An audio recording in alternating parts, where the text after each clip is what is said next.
DD किसान, बदलते भारत की शान।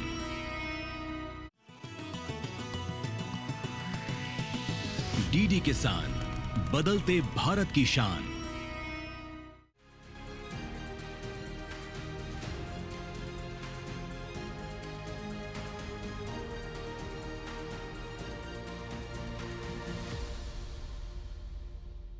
नमस्कार, स्वागत है आपका कृषि दर्शन में। मैं हूं अंजू सिंह। कृषि दर्शन आप किसान भाई बहनों का मनपसंद कार्यक्रम, जिसके माध्यम से हम आप तक पहुंचाते हैं कृषि जगत से संबंधित तमाम नई नई जानकारियां।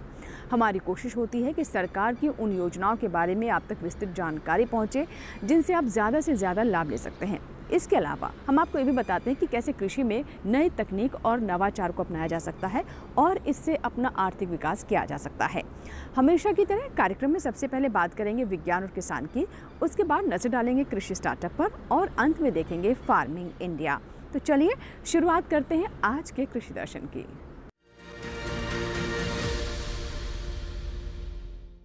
आइए हम नजर डालते हैं सम्मेलन से प्रगति की ओर पर।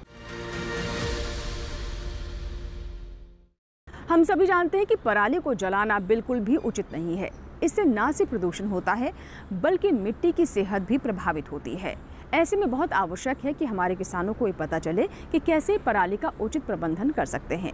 इसी संबंध में कृषि मंत्रालय में एक उच्च स्तरीय बैठक का आयोजन किया गया। क्या कुछ विशेष रहा इसमें, आइए जानते हैं। पराली प्रबंधन पर दिल्ली स्थित कृषि भवन में उच्च स्तरीय बैठक आयोजित की गई।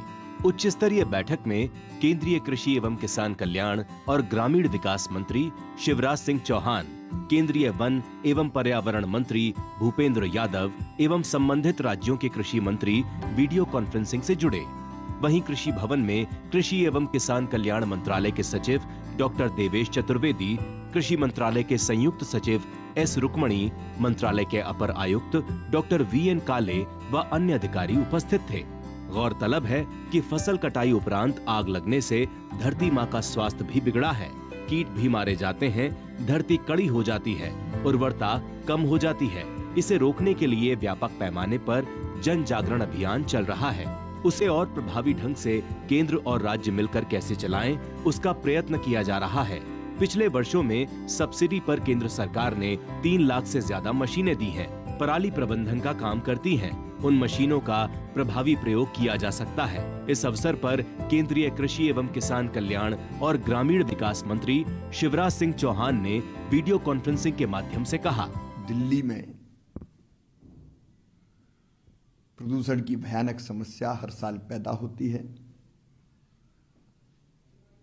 उससे निपटने के लिए एक महत्वपूर्ण बैठक का आयोजन हुआ। पिछले साल से इस साल तक पराली जलाने की घटनाओं में पंजाब में 35% कमी आई है, हरियाणा में 21% कमी आई है। 2017 के मुकाबले पराली जलाने की घटनाओं में भी 51% से ज्यादा कमी आई है। लेकिन अभी लगातार ध्यान देने की जरूरत है। राज्यों ने बताया कि वो लगातार मॉनिटरिंग कर रहे हैं, उनके नोडल अफसर तय हैं, माननीय सर्वोच्च न्यायालय के निर्देशों का पालन कर रहे हैं और सरकारें अपने ओर से भी सारे प्रयत्न कर रही है एक जन जागरण का। पराली जलाने से जो नुकसान होते हैं, आग लगने से केवल पराली नहीं है, मगर गन्ने के पत्ते भी जले या बाकी चीज भी जलती है फसल के अलावा, तो उसके कारण धरती माँ का स्वास्थ्य भी बिगड़ता है, मित्र कीट भी मारे जाते हैं, धरती कड़ी हो जाती है, उर्वरकता कम होती जाती है। तो एक तो व्यापक पैमाने पर जन जागरण अभी अभियान चल रहा है, उसको और प्रभावी ढंग से हम कैसे चलाएं मिलके केंद्र और राज्य, उसका प्रयत्न करेंगे। पिछले साल सब्सिडी पर केंद्र सरकार ने 3 लाख से ज्यादा पिछले वर्षों में मशीनें दी हुई है जो जलाने के बजाय पराली प्रबंधन का काम करती है। उन मशीनों का प्रभावी प्रयोग किया जाएगा, किया भी जा रहा है। कई बार छोटे किसानों तक इस मशीनों की पहुंच नहीं हो पाती, क्योंकि छोटा खेत होता है, तो कस्टम हायरिंग सेंटर से मशीनें लेकर वो कैसे पराली का प्रबंधन कर पाए। जैसे पराली को खेत में ही दबा दे तो वो खाद बन जाती है, समस्या के बजाय वरदान बन जाती है। तो उस पर भी कैसे छोटे किसान की पहुंच बढ़े, इस पर बातचीत हुई। बायोडिकम्पोजर का उपयोग अधिकतम करें, उसको मिशन मोड में हम बढ़ावा देने का प्रयत्न करेंगे सब मिलकर। आसपास के उद्योगों की मांग के आधार पर मैपिंग के माध्यम से पराली के ex-situ उपयोग को बढ़ावा देने की बात हुई है, और मिलकर हम सम्मिलित प्रयास करेंगे। इस अवसर पर कृषि एवं किसान कल्याण मंत्रालय के सचिव डॉक्टर देवेश चतुर्वेदी ने कहा, हर वर्ष जब ये शीतलहर आती है तो इस वक्त विभिन्न कारणों से दिल्ली एनसीआर में पोल्यूशन बढ़ने की पिछले कई वर्षों से स्थिति आ रही है, और सभी क्योंकि इसके बारे में चिंतित हैं और इसमें नीतियाँ बनी हुई हैं इसको कंट्रोल करने में। और इस प्रदूषण के लिए जो एक उसका अंश जो होता है पराली जलने की वजह से भी होता है, तो उसको नियंत्रित करने के लिए हम लोग पिछले 6 साल से काफ़ी कार्य कर रहे हैं। और 2017-18 के बाद से जो स्थिति है उसमें काफ़ी गिरावट, 50% से अधिक गिरावट पराली जलाने में हो गई है, और ये समन्वित प्रयासों से हुई है केंद्र और राज्य सरकार के।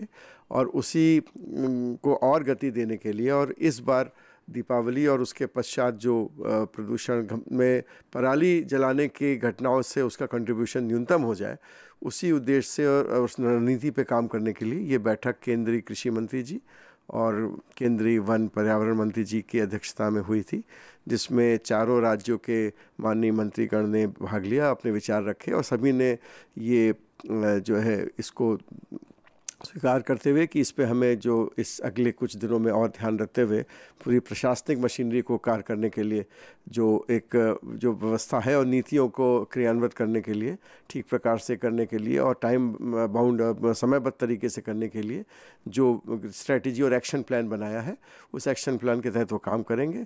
जो अध्यक्ष थे कमीशन और एयर क्वालिटी का जो कमीशन है उसके जो थे, उन्होंने भी यही बात कहा है कि एक्शन प्लान जो राज्य सरकार ने दिया है उसका अनुपालन करते ही जो है ये पराली की घटनाएं न्यूनतम पहुंच जाएंगी। हाँ, जैसे पराली प्रबंधन में हम लोग जो है केंद्र सरकार की तरफ से एक केंद्र प्रायोजित कार्यक्रम है, जिसमें हम लोग कृषि यंत्र इंडिविजुअल किसानों को भी बांटते हैं और फार्मर ग्रुप्स हों या एफपीओज हों, उनको भी अनुदान पे कृषि यंत्रों का हम लोग एक फार्म मशीनरी बैंक या कस्टम हायरिंग सेंटर्स भी हम लोग देते हैं। और इसका उद्देश्य यही होता है कि जब वो उनको प्राप्त होगा तो वो लोग अपने सदस्यों को, जो उनके समूह हैं और उनके जो इंडिविजुअल किसान हैं, वो भी स्वयं भी अपने खेतों पे इस्तेमाल करेंगे, और साथ ही साथ जो उनके आसपास जो किसान हैं जो धान उगा रहे हैं उनको भी वो सस्ते दरों पे, मार्केट रेट से कम दरों पे वो किराए पे देंगे जो हमारे जो ये यंत्र हैं, जिससे पराली प्रबंधन हो सकेगा। और साथ ही साथ एक जो और जो तरीके होते हैं पराली प्रबंधन के, जिससे वो जलाने की स्थिति ना बने, जिसमें वेस्ट डिकम्पोज़र का उपयोग है, उसका भी हम बढ़ावा देने की बात कर रहे हैं। साथ ही साथ जो गेहूँ की सीधी जो बुआई होती है हैप्पी सीडर या सुपर सीडर्स के माध्यम से, उस पर बिना ठूंठ पराली का धान काटने के बाद जो ठूंठ रह जाता है, जिसको किसान भाई बहन अक्सर जलाते हैं, उसको बिना जलाए या बिना काटे उसको सीधे अगर गेहूं की बुआई हो जाएगी तो जो पराली का जो ठूंठ बचता है वो डिकम्पोज होके वो खाद का काम करता है, और जो उससे प्रोडक्टिविटी भी गेहूं की अच्छी होती है। तो उस पर भी हम लोग बहुत ज़्यादा हम लोग बल दे रहे हैं। और साथ ही साथ ex-situ मैनेजमेंट, यानी कि खेतों से बाहर पराली ले जाके गौशालाओं में ले जाना हो, चाहे वो बायो को पैलेटाइजेशन होता है, जिससे कि हम लोग NTPC ने इस पर व्यवस्था की है कि वो सीधे सीधे को फायरिंग में इस्तेमाल हो जाता है, वहाँ ले जाना हो, या कंप्रेस्ड बायोगैस प्लांट जो बना रहे हैं ऑयल कंपनीज़ हमारी देश की हैं, वो उनको भी जो है ये इस्तेमाल, जो पराली के इस्तेमाल से जो बनता है बायोगैस, उसका उपयोग वो ऑयल कंपनीज फिर करती हैं। तो उन व्यवस्थाओं को भी और प्रभावी ढंग से लागू करने के लिए हम लोग ने काफ़ी काम किया है। लगातार इसमें समीक्षाएं चल रही हैं। आपने देखा आज की समीक्षा थी, ऐसे ही कल एक अंतर विभागीय जो हम लोग की वरिष्ठ अधिकारियों की कृषि विभाग की टीम गई थी, उन्होंने भी बैठक की, और आगे हमारे ICR के भी अधिकारी उसमें वहाँ बैठ के कार्य करते हैं। तो लगातार समीक्षाओं का दौर है, और राज्य सरकार अपने स्तर पे तो इसमें दैनिक समीक्षा करती है। रोज़ जो घटनाएं आती हैं, जिलाधिकारी हैं उनको जो सूचना जाती है सैटेलाइट से, जो ICR की जो टीम जो है सैटेलाइट से भेजती है रिपोर्ट, उससे जो पता चलता है कहाँ घटनाएं हुई, तो वहाँ मौके पे 100% निरीक्षण होता है, और निरीक्षण के बाद उस पर जो भी एनफोर्समेंट की कार्रवाई आवश्यकता है, जो भी IEC की और प्रचार प्रसार की आवश्यकता है, और उसके आसपास के एरिया में जितना भी और प्रिवेंटिव एक्शन हो सके वो सारा एक्शन करने के लिए निरंतर मुख्य सचिव के स्तर पर, राज्य में कृषि मंत्रियों के स्तर पर, पर्यावरण विभाग के स्तर पे, जिलाधिकारी स्तर पे, ज़िले में, तहसील पे, हर स्तर पे इसकी समीक्षा हो रही है, जिससे कि इस पे नियंत्रण इसी वजह से आया भी है, लेकिन अभी और प्रयास करेंगे तो इसमें और बहुत सफलता मिलेगी। आइए हम नजर डालते हैं विज्ञान और किसान पर।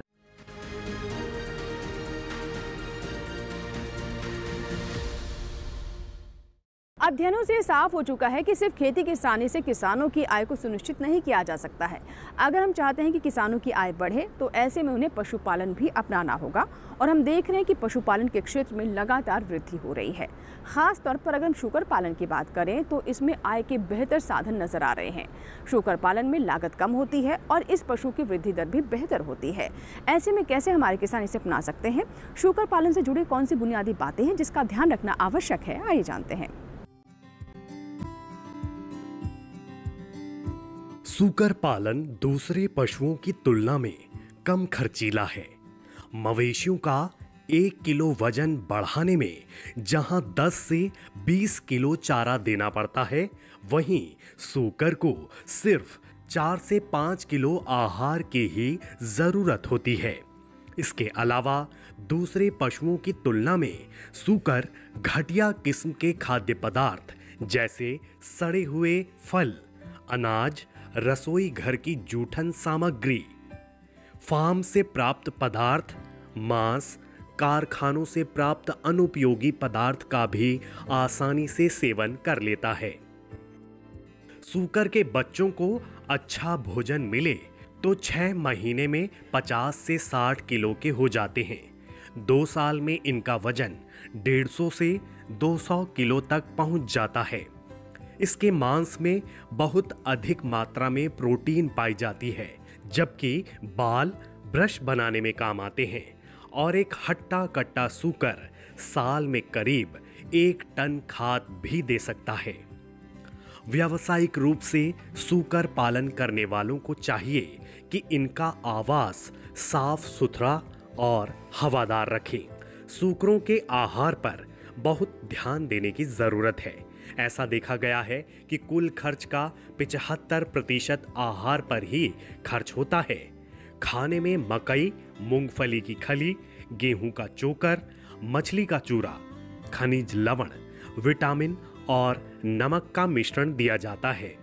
मिश्रण को प्रारंभिक आहार, बढ़ोतरी आहार, प्रजनन आहार में जरूरत के अनुसार घटाया बढ़ाया जाता है।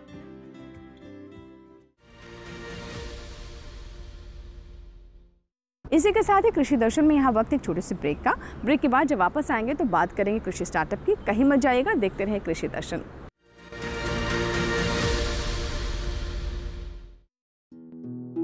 हर साल फसल कटाई के बाद पराली जलाना कई तरह के प्रदूषण और स्वास्थ्य समस्याओं को जन्म देता है।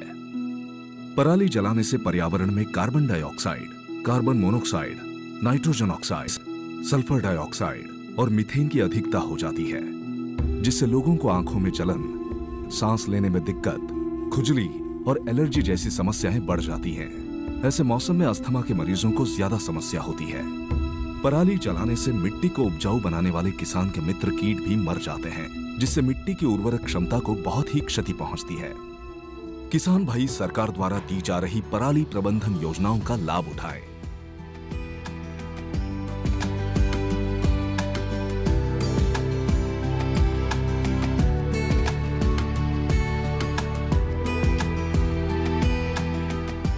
पराली ना जलाएं, पर्यावरण और स्वास्थ्य को बचाएं।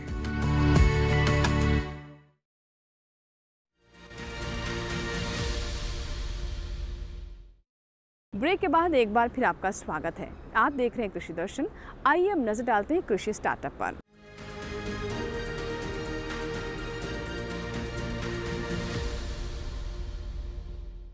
कृषि स्टार्टअप सेगमेंट, जिसमें हम आपकी मुलाकात करवाते हैं सफल किसानों से। जी हाँ, कृषि के क्षेत्र में अपार संभावनाएं हैं। बस आवश्यकता है कि उन संभावनाओं को पहचाना जाए और सही दिशा में कदम उठाया जाए। ऐसे में आपको चुनौतियों के सामने भी नहीं झुकना है। इसीलिए कृषि स्टार्टअप में हम आप तक उन किसानों की कहानी पहुंचाते हैं जिन्होंने सच में कर दिखाया है और आज वो कृषि के क्षेत्र में स्थापित नाम है। आइए मुलाकात करवाते हैं ऐसे किसान से।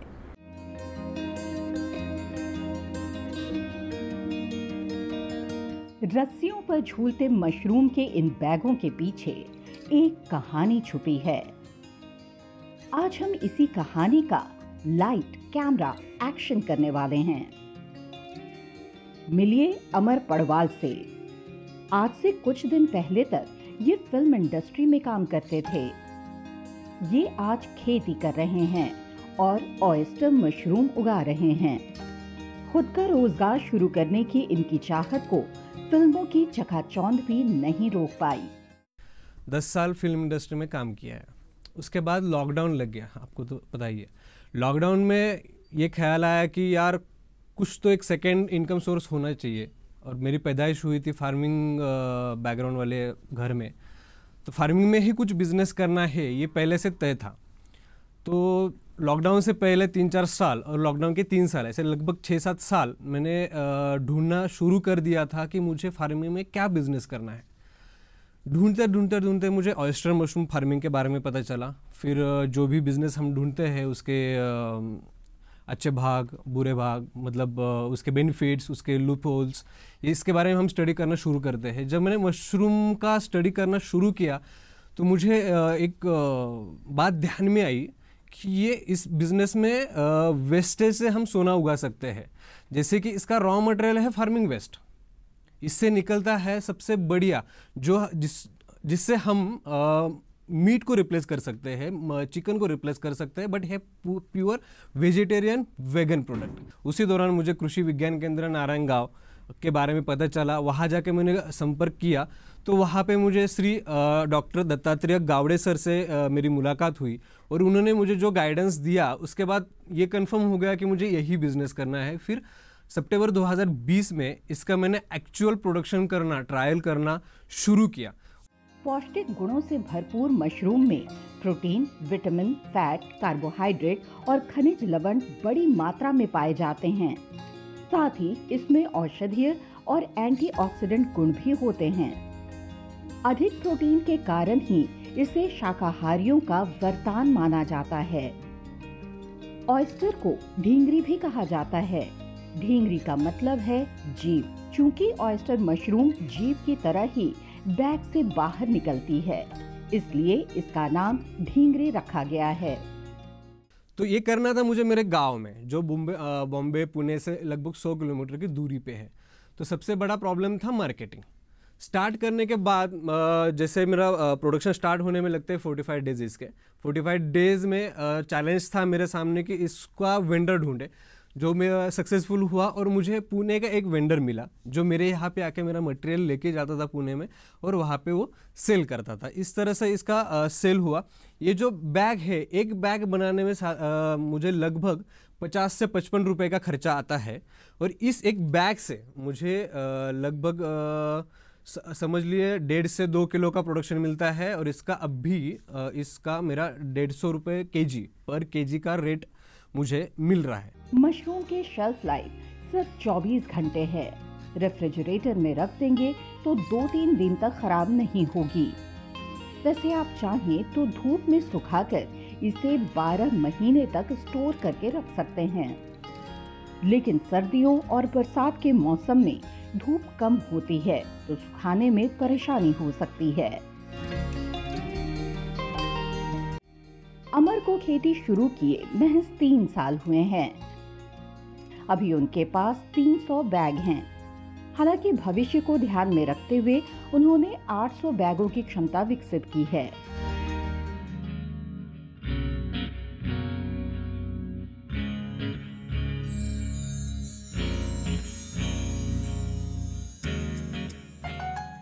इसी के साथ ही कृषि दर्शन में यहाँ वक्त है छोटे से ब्रेक का। ब्रेक के बाद जब वापस आएंगे तो बात करेंगे फार्मिंग इंडिया की। कहीं मत जाइएगा, देखते रहें कृषि दर्शन। अगली फसल का टाइम तो कभी थोड़ा ही रह गया। ताऊ किसी की फसल हुई? बेटा फसल तो ठीक है, ये भी अब पक के तैयार होगी। ये बीच में काट के और पराली ने जड़ा के फिर नई फसल बोने की तैयारी करूंगा। पराली जड़ा के? हाँ ताऊ तू पर्यावरण तो खराब करेगा, ये हमारी सेहत भी खराब करेगा। फसल का दाना ही जरूरी नहीं होता, बचे हुए अवशेष भी बड़े काम के हो जाए। इनकी जैविक खाद बना के तू मिट्टी की उपजाऊ शक्ति ना और बढ़ा सका है। और तो और इसकी जो पराल बचेगी ना, उसने बेच के अलग तो मुनाफा भी ले सका है। हाँ, इस पराली से इको फ्रेंडली पेपर और थर्मोकोल बनाया जाता है। पराली का उपयोग जैव ईंधन और हस्तशिल्प बनाने में भी किया जाता है। इसका उपयोग मशरूम की खेती, डिस्पोजेबल प्लेट्स और कटलरी बनाने में भी होता है। पराली समस्या नहीं, संसाधन है। किसान भाई पराली ना जलाएं, पराली से अपनी आय बढ़ाएं।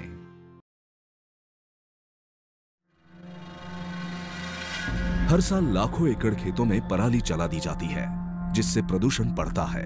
इतना ही नहीं, खेतों में 3-4 बार पराली जलाने से खेत बंजर भी होने लगते हैं। अगली फसल की तैयारी के लिए क्या यही अंतिम विकल्प है? नहीं, पराली प्रबंधन के पर्यावरणीय विकल्प भी हैं।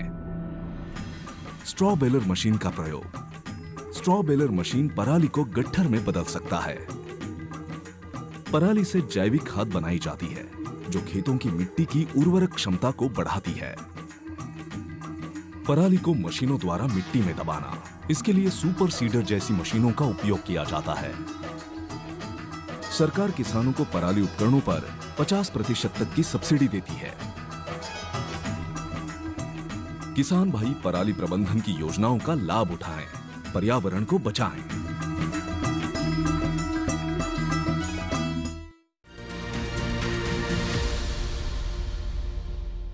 ब्रेक के बाद एक बार फिर आपका स्वागत है। आप देख रहे हैं कृषि दर्शन। आइए हम नजर डालते हैं फार्मिंग इंडिया पर।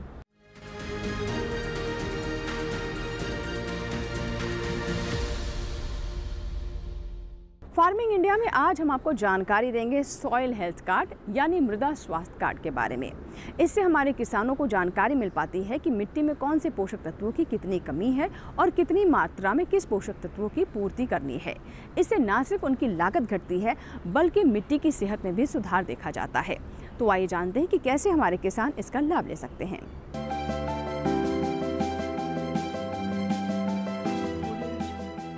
मिट्टी की कमजोर सेहत का असर फसलों की पैदावार और गुणवत्ता दोनों पर पड़ रहा है। साथ ही फसल लागत भी बढ़ती जा रही है। इसी समस्या के समाधान के लिए केंद्र सरकार ने 2015 में सॉइल हेल्थ कार्ड यानी मृदा स्वास्थ्य कार्ड योजना शुरू की थी। ये वही साल था जिसे अंतर्राष्ट्रीय मृदा वर्ष के रूप में मनाया गया। एक ऐसी योजना जो खेत की मिट्टी में कमजोरियों का भी पता लगाती है और बताती है कि मिट्टी में कौन से पोषक तत्व की कमी हो रही है। ज्यादा फसलें, उर्वरकों और कीटनाशकों का अंधाधुंध और असंतुलित इस्तेमाल मिट्टी की उपजाऊ शक्ति को लगातार कमजोर कर रहा है। जानकारी की कमी से किसान खेतों में रासायनिक उर्वरकों का इस्तेमाल कर रहे हैं, भले ही उस उर्वरक की जरूरत हो या न हो। किस खेत की मिट्टी को कौन सा तत्व चाहिए और कौन सा नहीं, ये सब जानने के लिए उसकी जांच जरूरी है। मृदा स्वास्थ्य कार्ड यही काम करता है। ये योजना पूरे देश में लागू है और मिट्टी की जांच के लिए देश भर में ही मिट्टी जांच की प्रयोगशालाएं स्थापित की गई हैं। जांच के बाद मिट्टी के गुण दोष की सूची तैयार होती है और फिर किसान को ये बताया जाता है कि उन्हें खेत में कौन सा पोषक तत्व कितनी मात्रा में डालना चाहिए। परीक्षण से ये भी पता चल जाता है कि किसान को कौन सी फसल बोनी चाहिए। अगर किसान कोई और फसल बोना चाहे तो अधिकारी फिर उस फसल के हिसाब से पोषण का सुझाव देंगे। ये योजना सभी 14 करोड़ किसानों के लिए बिल्कुल मुफ्त है। फरवरी तक के आंकड़े से पता चलता है कि 2019-20 के दौरान मध्य प्रदेश, छत्तीसगढ़, गुजरात, महाराष्ट्र, पंजाब, राजस्थान, हिमाचल प्रदेश और झारखंड के अलावा कई और राज्यों में 100 के 100% किसानों को ये योजना के तहत कवर कर लिया गया है। केरल में 90 से 95%, जबकि उत्तर प्रदेश और हरियाणा में 85 से 90% किसान इस योजना का हिस्सा हैं। अध्ययनों से पता चला है कि इस कार्ड की सलाह पर की गई खेत से लागत में 8 से 10% की बचत हुई है। इस कार्ड का एक पोर्टल बना हुआ है, किसान वहां से भी अपना कार्ड प्रिंट करवा सकते हैं। इस पोर्टल पर 21 भाषाओं में खेती के बारे में बहुत सी जानकारियां उपलब्ध हैं। किसानों के लाभ के लिए प्रशिक्षण, प्रदर्शनी और किसान मेलों का भी आयोजन किया जाता है। 2019-20 के दौरान आदर्श ग्राम विकास के नाम से एक परियोजना शुरू की गई है, जिसके तहत खेतों से मिट्टी के नमूने उठाए गए। परियोजना के तहत हर ब्लॉक से एक गांव लिया जाता है और वहां मिट्टी के नमूने जमा करके उनकी जांच होती है। इस तरह हर गांव में 1 हेक्टेयर रकबे की जमीन से नमूने लिए जाते हैं। तो ये था हमारा आज का कृषि दर्शन। हमें पूरी उम्मीद है कि आज जो जानकारियाँ हमने आप तक पहुँचाई हैं उससे आपको ज़रूर लाभ होगा। अगर आपके कोई सुझाव है, कोई सवाल है तो आप हमें ईमेल कर सकते हैं, हमें पत्र भी लिख सकते हैं। हमारा ईमेल आईडी है krishidarshan@gmail.com। आप हमें पत्र भी लिख सकते हैं। इसके लिए हमारा पता नोट कर लें। हमारा पता है कृषि दर्शन, कमरा नंबर 58, CPC, दूरदर्शन, खेलगांव, नई दिल्ली 110049। आपके ईमेल्स और आपके पत्रों का हमें इंतज़ार रहेगा। आप हमारा ये कार्यक्रम YouTube चैनल पर भी देख सकते हैं। इसके लिए टेलीविज़न स्क्रीन पर दिखाए जा रहे इस QR कोड को स्कैन करें और YouTube पर भी देखें कृषि दर्शन। कृषि दर्शन के एक नए अंक में कुछ और ऐसी ही नई जानकारियों के साथ फिर होगी आपसे मुलाकात। तब तक आप बने रहें दूरदर्शन किसान के साथ। नमस्कार।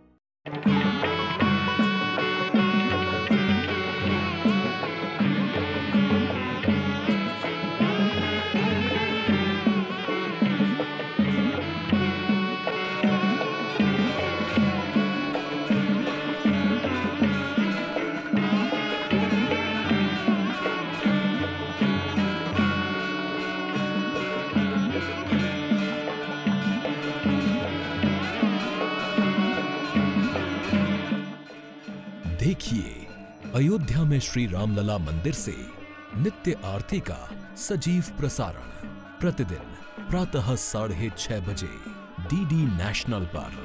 Hindustan has to be divided not into just 2 parts, but into many parts.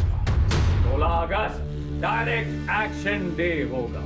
ऐसा होता है तो कोई भी देश फिर से गुलाम बना लेगा। हम फिर से गुलाम नहीं बन सकते। उन्हें लगता है कि वो हम सबको अलग कर सकते हैं। हमारी अहिंसा को कमजोरी मत समझो।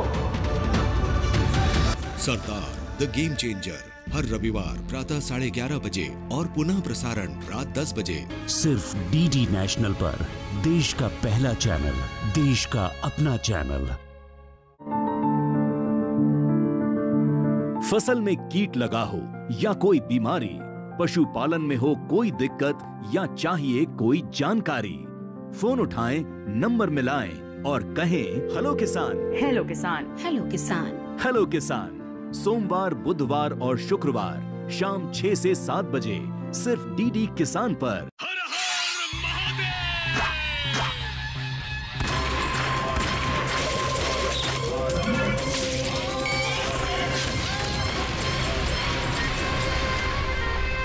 जानते हैं इन वीरों की वीर गाथाएं लेकर कौन आ रहे हैं? हम यानी क्रिश और बाल्टी बॉय।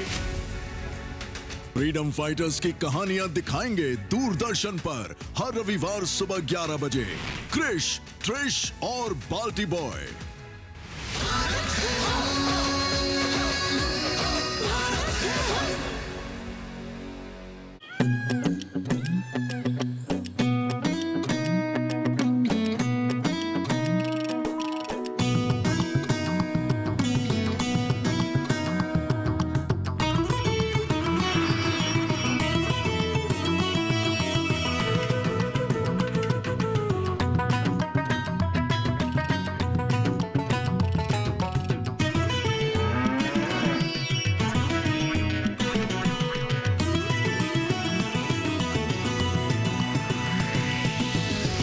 किसान, बदलते भारत की शान।